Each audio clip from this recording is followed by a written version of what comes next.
Assalamu alaikum. Today, let's talk about professionalism.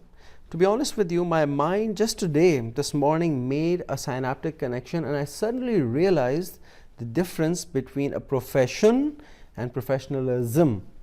Let me talk to you about it for a minute.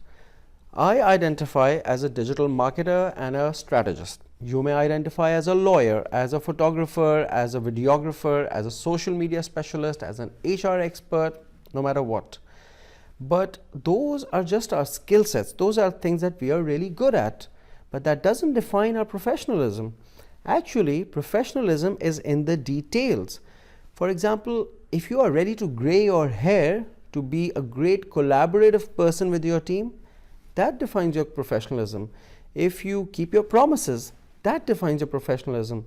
If you make sure that you do the right things no matter what happens, that is the definition of your professionalism. Let's take a couple of examples that came to my mind this morning actually. Let's say you are a digital media planner. You sit with your team and you tell them that in 3 days I'm going to give you a media plan. And then something comes up, your boss gives you something happens at home, you get sick, no matter what.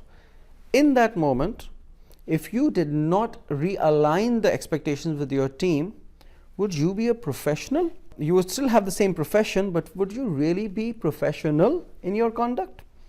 If let's say you are an account manager, you go to a meeting with a client, you get a great new project, and in that excitement, you give the client a deadline without aligning with your team. In that moment, are you a professional or just the carrier of a profession? I really have come to realize that professionalism is not in the skill set, but the conduct.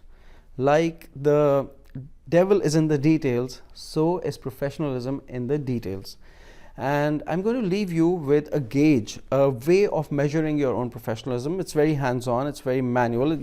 Everybody can do it, doesn't require rocket science.